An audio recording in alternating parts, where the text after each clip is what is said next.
La messe d'aujourd'hui est pour Cécile Bonnet, recommandée par la famille. Nous sommes rassemblés ce matin au nom du Père et du Fils et du Saint-Esprit. Que le Dieu de l'espérance qui vous appelle à faire le bien et à rendre active votre foi soit toujours avec vous. Dieu désire que nous goûtions la beauté et la fécondité de la vie dont il nous comble. Mais il n'est pas toujours facile de la protéger et de suivre son Fils sur le chemin de l'Évangile. Implorons sa miséricorde. Seigneur Jésus, tu sais voir au-delà de nos péchés pour nous conduire à la conversion du cœur. Prends pitié de nous. Ô Christ, tu nous dévoiles l'amour du Père et la force de son Esprit pour nous guider sur les routes de la vie. Prends pitié de nous. Seigneur Jésus, tu nous aides à pardonner aux autres et à réparer les torts que nous avons causés. Prends pitié de nous. Que Dieu très bon nous communique son amour et sa joie, qu'il nous pardonne nos fautes et nous conduise à la vie éternelle.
Dieu d'amour, ta tendresse et ton pardon sont toujours offerts sans réserve.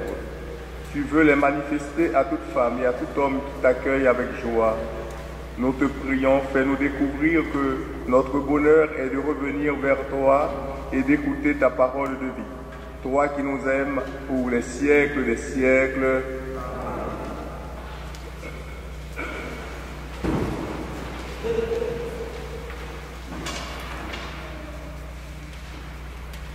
Lecture du livre de Malachie. Voici que vient le jour du Seigneur, brûlant comme la fournaise. Tous les arrogants, tous ceux qui commettent l'impiété, seront de la paille. Le jour qui vient les consumera, dit le Seigneur de l'univers. Il ne leur laissera ni racines ni branches. Mais pour vous qui craignez mon nom, le soleil de justice se lèvera. Il apportera la guérison dans son rayonnement. Parole du Seigneur.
Lecture de la seconde lettre de Saint Paul apôtre aux Thessaloniciens. Frères et sœurs, vous savez bien, vous, ce qu'il faut faire pour nous imiter.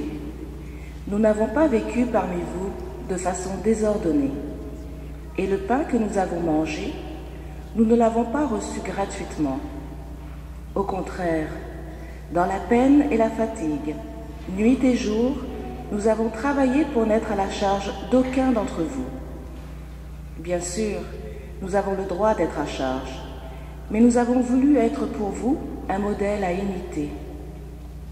Et quand nous étions chez vous, nous vous donnions cet ordre. Si quelqu'un ne veut pas travailler, qu'il ne mange pas non plus. Or, nous apprenons que certains d'entre vous mènent une vie déréglée, affairés sans rien faire. À cela, nous adressons dans le Seigneur Jésus-Christ cet ordre et cet appel. Qu'ils travaillent dans le calme pour manger le pain qu'ils auront gagné. Parole du Seigneur.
Soit avec vous.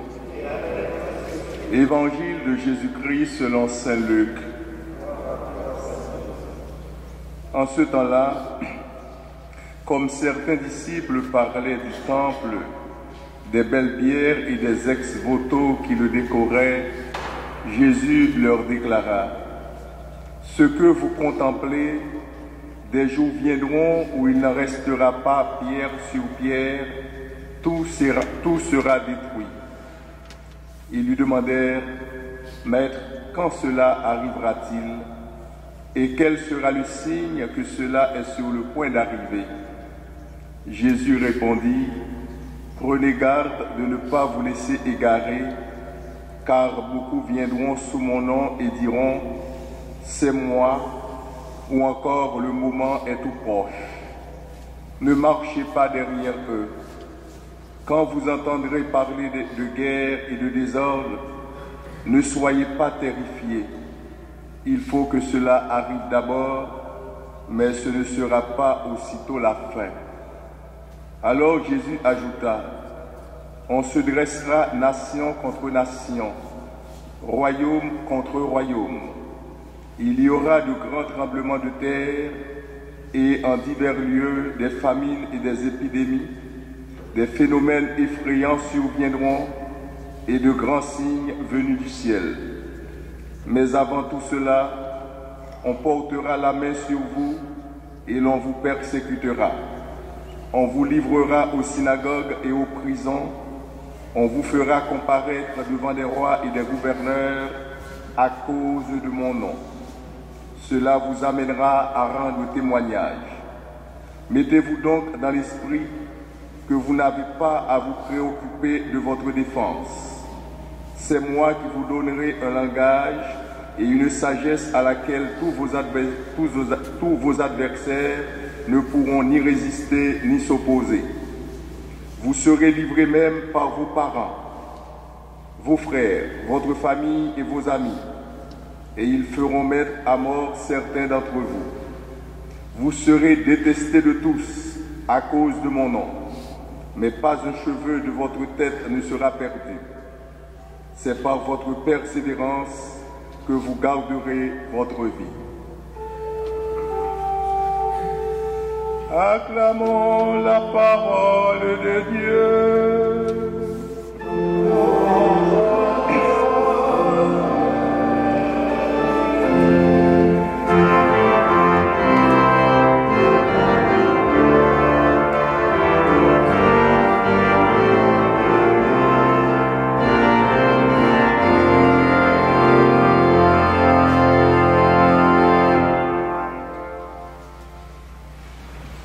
Les disciples de Jésus parlaient du temple de Jérusalem, ce temple magnifique, beau, extraordinaire, et ils admiraient la beauté des pierres et les dons des fidèles. Mais les yeux de Jésus vont plus loin. il voit la destruction future du temple, les cataclysmes naturels, les signes du ciel, les persécutions aussi de l'Église et l'apparition des faux prophètes. Ce sont des manifestations de la décomposition du vieux monde, marquée par le péché et par les douleurs de l'enfantement. Jérusalem et son temple étaient pour les Juifs une construction symbolique sur laquelle reposait la religion. La présence de Dieu au milieu de son peuple aussi, c'était dans le temple. Et voilà que cette destruction va s'effondrer. Ainsi donc, ni Jérusalem ni le temple ne sont plus les lieux uniques de la présence de Dieu. Dieu, il va être partout. Et dans le cœur de chacun de nous, il y a la présence de Dieu. Et nous avons été créés à l'image et à la ressemblance de Dieu. Et ce n'est pas seulement un petit peuple, mais c'est chacun de nous qui avons été créés à l'image et à la ressemblance de Dieu. Et quand on relit l'histoire de l'Église, on se rend compte que ce n'est pas seulement le temple de Jérusalem qui est détruit, mais l'Église aussi a connu des bouleversements et connaît encore aujourd'hui des moments tristes, des moments sombres. Elle voit aujourd'hui s'effondrer des églises qu'elle avait construites, des structures, des manières de penser qu'elle avait estimées immuables. On parle dans l'Église des scandales. On parle aussi de l'Église, nos églises qui se vident. Elle est appelée à se souvenir que c'est le Christ ressuscité qui tient lieu pour elle du temple nouveau, de signes accomplis de sa présence. Dans toutes les pressions et exactions exercées contre l'Église, nous ne devrions pas voir quelques sombres tragédies. Et à travers la souffrance, à travers les tragédies, il y a toujours un message. Et à travers les souffrances de l'Église, à travers ces persécutions, nous pouvons voir une purification de notre foi. Et aussi, ces tragédies, ces souffrances et ces scandales nous invitent à conforter notre espérance. Et elles sont pour nous l'occasion de témoigner de Jésus-Christ. Et le monde va connaître Jésus-Christ à travers son évangile et à travers la puissance de son amour. Il existe aussi un danger qui nous guette. Ce sont les faux prophètes. Les faux prophètes qui se font passer pour le Christ, ou bien qui parlent en son nom. Et ils abusent des inquiétudes et des bouleversements causés par l'histoire. Les faux prophètes essaient de séduire les hommes avec leurs idéologies, leurs idées pseudo-scientifiques sur le monde. Et naturellement, ce sont des sectes. Et Jésus nous met en garde contre ces faux prophètes et ces sectes, ces faux messies, ces annonciateurs de fin du monde dont ils disent connaître la date. Ce sont des sectes qui font passer leur idéologie personnelle. Et Jésus nous dit, ne marchez pas derrière eux. Il est seulement le Christ, le ressuscité. Quand vous entendrez parler de guerre et de soulèvement, ne vous effrayez pas. Il faut que cela arrive d'abord. Mais ce ne sera pas tout de suite la fin. Et ce passage trouve aujourd'hui une forte résonance sur notre société et sur notre planète, menacée de toutes parts par les guerres, les famines, les épidémies, les violences, les pollutions de toutes sortes. Ne vous effrayez pas, n'ayez pas peur, dit Jésus aux disciples. Souvent, nous avons la crainte, nous avons la peur. Et aujourd'hui, Jésus nous dit, le mal n'a pas le dernier mot. Le mal, il fait toujours le mal. Mais si notre attitude fondamentale est l'espérance et la confiance au Seigneur, cela ne nous empêche pas de nous retrousser les manches et de faire tout ce qui est en notre pouvoir pour remédier à la situation. Naturellement, quand on est malade, on se fait soigner.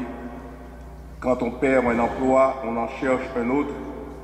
Quand il y a une inondation au sous-sol de la maison, on se débrouille pour nettoyer et faire sortir l'eau.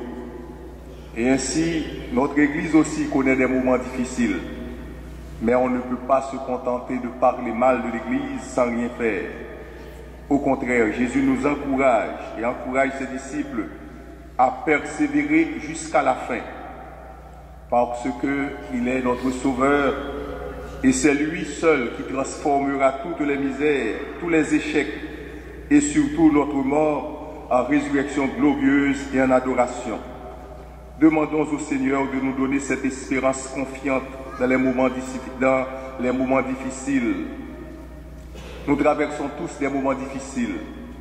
Nous avons besoin de mettre notre confiance dans le Seigneur.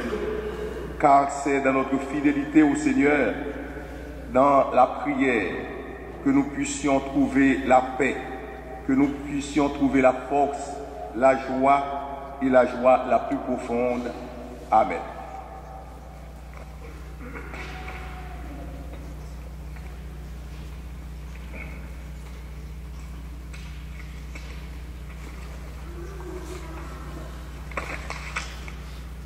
Je crois en Dieu, le Père Tout-Puissant, Créateur du ciel et de la terre, et en Jésus-Christ, son Fils unique, notre Seigneur, qui a été conçu du Saint-Esprit, est né de la Vierge Marie, a souffert sous Ponce Pilate, a été crucifié, est mort et a été enseveli, est descendu aux enfers, le troisième jour est ressuscité des morts, est monté aux cieux, est assis à la droite de Dieu le Père Tout-Puissant, d'où il viendra juger les vivants et les morts.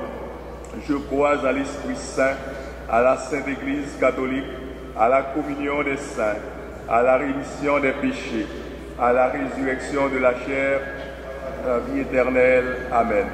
Persévérez, voilà ce que Jésus nous demande. Persévérez dans la foi, dans l'espérance, dans la charité. Persévérez aussi dans la prière, comme il nous le rappelle souvent. Aussi, ne craignons pas de lui redire maintenant nos demandes pour tous nos frères, pour toutes nos sœurs. Assiste ton Église, Seigneur, dans sa mission aujourd'hui. Qu'elle sache révéler ton amour offert à tous les humains de la terre, nous t'en supplions.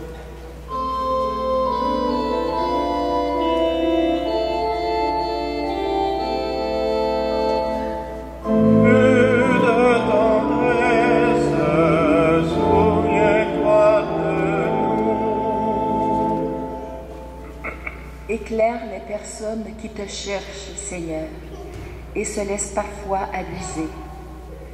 Que de vrais témoins de ton nom dissipent leurs doutes, leurs erreurs. Nous t'en supplions.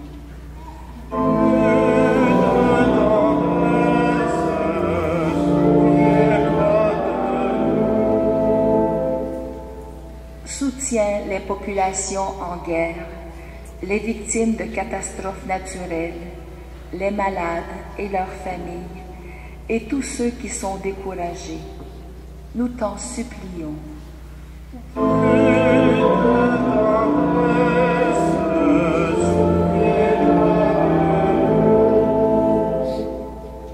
Ravive en nous la vigueur de la foi que nous professons chaque dimanche, que nous osions en parler plus ouvertement, que l'Eucharistie soit notre force. Nous t'en supplions.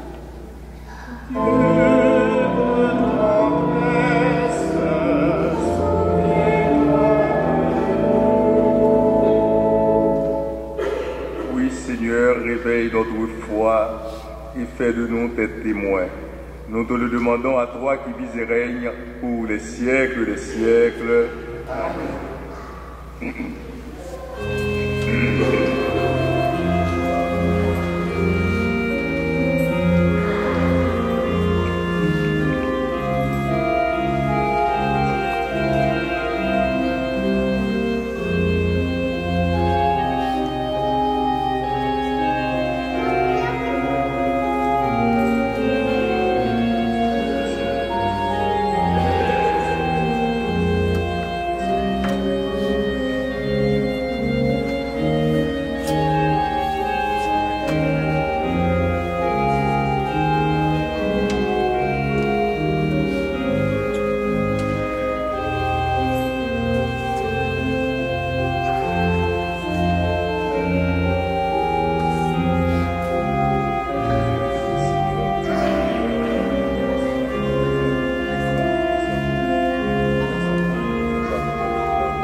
Prions ensemble au moment d'offrir à Dieu le sacrifice de toute l'Église.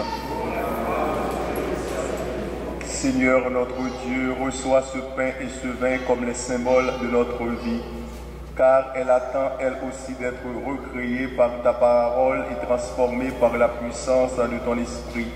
Gloire à toi maintenant et pour les siècles des siècles. Le Seigneur soit avec vous. Élevons notre cœur. Rendons grâce au Seigneur notre Dieu.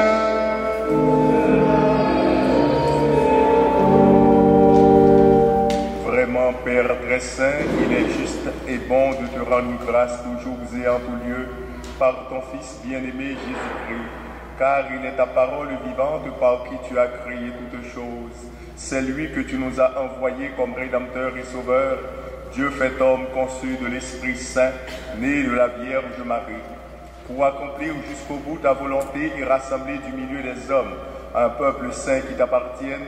Il étendit les mains à l'heure de sa passion afin que soit brisée la mort et que la résurrection soit manifestée.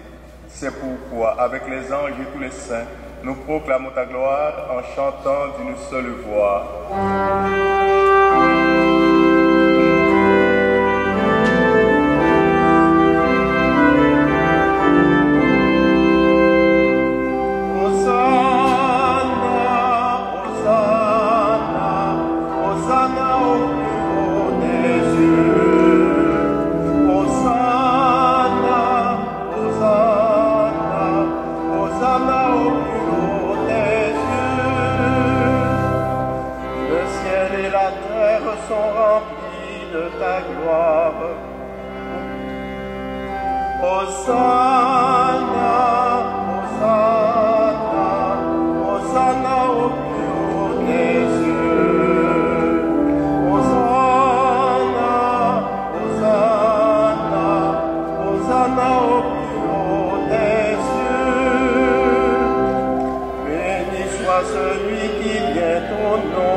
Nous voici rassemblés devant toi et dans la communion de toute l'Église en ce premier jour de la semaine.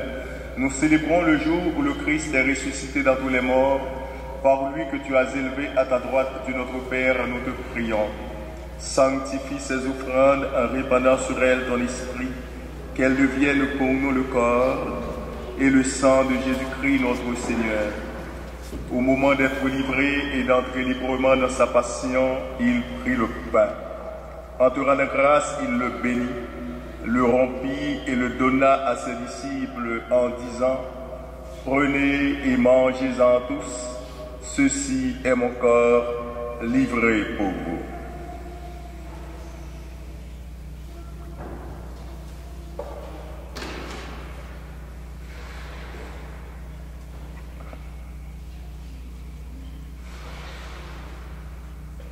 De même, à la fin du repas, il prit la coupe.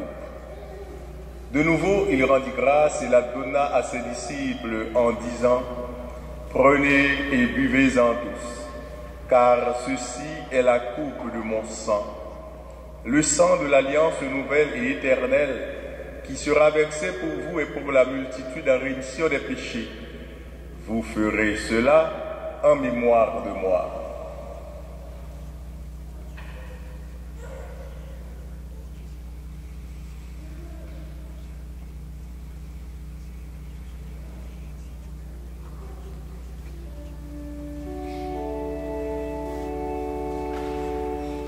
Quand nous mangeons ce pain et buvons cette coupe, nous célébrons le mystère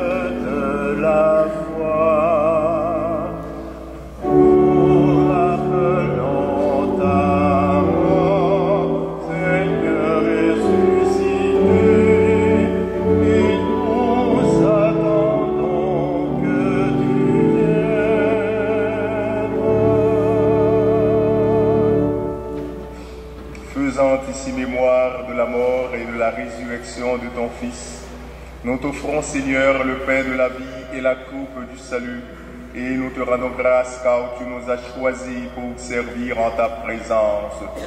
Humblement, nous te demandons qu'en ayant part au corps et au sang du Christ, nous soyons rassemblés par l'Esprit Saint en un seul corps. Souviens-toi, Seigneur, de ton Église répandue à travers le monde. Fais-la grandir de ta charité avec le pape François, notre archevêque Christian et tous ceux qui ont la charge de ton peuple. Souviens-toi aussi de nos frères et sœurs qui se sont endormis dans l'espérance de la résurrection et de toutes les personnes qui ont quitté cette vie. Reçois-les dans ta lumière auprès de toi. Sur nous tous, enfin, nous implorons ta bonté. Permets qu'avec la Vierge Marie, la bienheureuse Mère de Dieu, avec Saint Joseph son époux, avec les apôtres et les saints de tous les temps qui ont vécu dans ton amitié, nous ayons part à la vie éternelle et que nous chantions ta louange par Jésus-Christ, ton Fils bien-aimé. Par lui, avec lui et en lui, à toi, Dieu le Père Tout-Puissant, dans l'unité du Saint-Esprit, tout honneur et toute gloire pour les siècles des siècles. Comme nous l'avons appris du Sauveur et selon son commandement, nous osons dire: Notre Père qui es aux cieux, que ton nom soit sanctifié, que ton règne vienne, que ta volonté soit faite sur la terre comme au ciel. Donne-nous aujourd'hui notre pain de ce jour. Pardonne-nous nos offenses comme nous pardonnons aussi à ceux qui nous ont offensés. Et ne nous laisse pas entrer en tentation, mais délivre-nous du mal. Délivre-nous de tout mal, Seigneur, et donne la paix à notre temps. Par ta miséricorde, libère-nous du péché. Rassure-nous devant les épreuves en cette vie, où nous espérons le bonheur que tu promets et l'avènement de Jésus-Christ, notre Sauveur.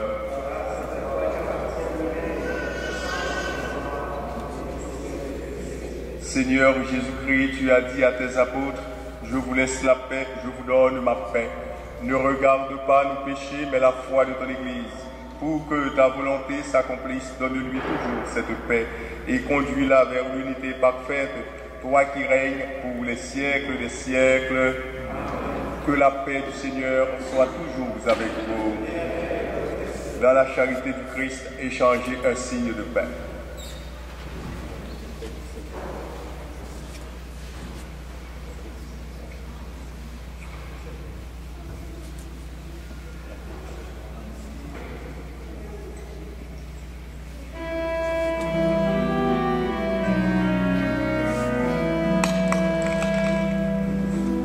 Voici l'agneau de Dieu, offert pour nos péchés, Jésus, pitié pour nous. Voici l'agneau de Dieu, livré pour notre vie, ô Christ soit notre vie.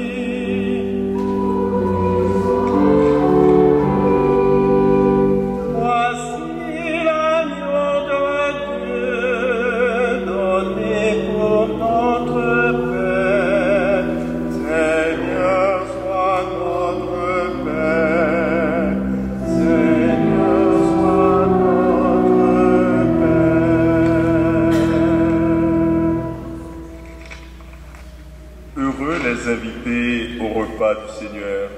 Voici l'agneau de Dieu qui enlève le péché du monde.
Prions.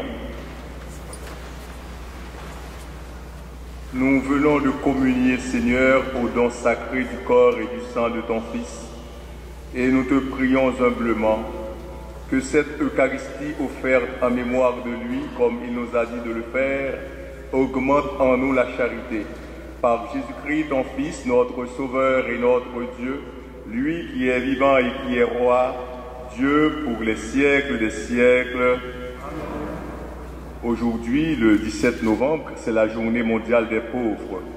Et nous faisons aussi la quête pour la guignolée. Et à la sortie de l'église, vous allez rencontrer des personnes à qui vous pouvez donner vos dons qui vont aider ceux qui sont dans le besoin. Et après la messe, ne partez pas non plus puisqu'il y aura une assemblée de paroissiens en vue d'élire des marguilliers. Donc ne partez pas, s'il vous plaît, restez quelques minutes à la porte de l'église pour pouvoir élire des marguilliers qui prendront des décisions pour notre église à l'Immaculée Conception. Le Seigneur soit avec vous. Que Dieu Tout-Puissant vous bénisse, le Père, le Fils et le Saint-Esprit. Ne partez pas, mais allez dans la paix du Christ.